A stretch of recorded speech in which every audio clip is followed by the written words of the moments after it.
सुंदरकांड की दो सिद्ध और चमत्कारी चौपाइयों के बारे में बताने जा रहे हैं।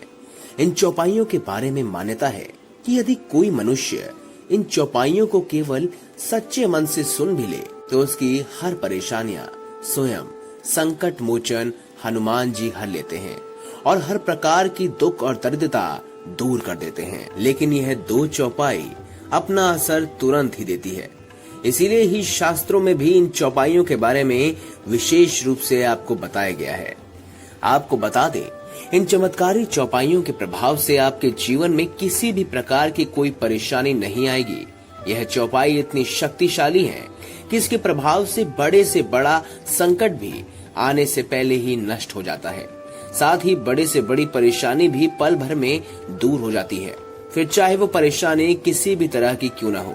मान्यता है, जब भक्त का आत्मविश्वास कम हो जाए या जीवन में कोई काम न बन रहा हो तो श्री सुंदरकांड की इन दो चमत्कारी चौपाइयों का रोज जाप करने से सभी काम अपने आप ही बनने लगते हैं।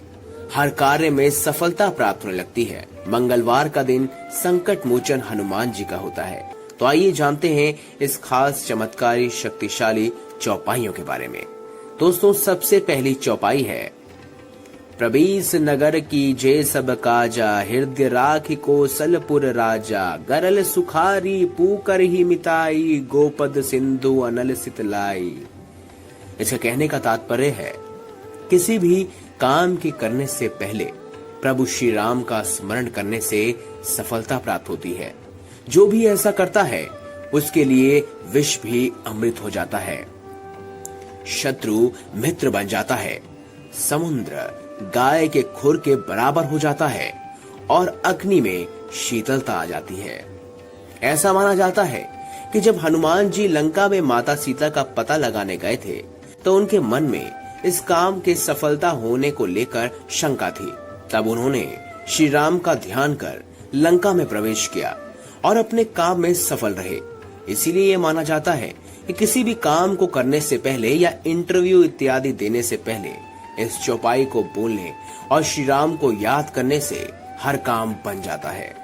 चलिए अब चलते हैं दूसरी खास चौपाई की तरफ। हनुमान अंगत रन गाजे, हाक सुनत रजनीचर भाजे। इस चौपाई के अर्थों में छुपा संदेश है कि राम रावण युद्ध में हनुमान और अंगद रूपी सद्गुणी शक्तियों के भय और आक्रमण से रजनीचर यानी राक्षस रूपी बुरी शक्तियां मैदान छोड़कर भाग गई। व्यवहारिक जीवन में भी दुखों का नाश करने वाले रुद्र के अंश महावीर हनुमान के स्मरण से राक्षस रूपी भय, परेशानी और चिंता और बुरे भाव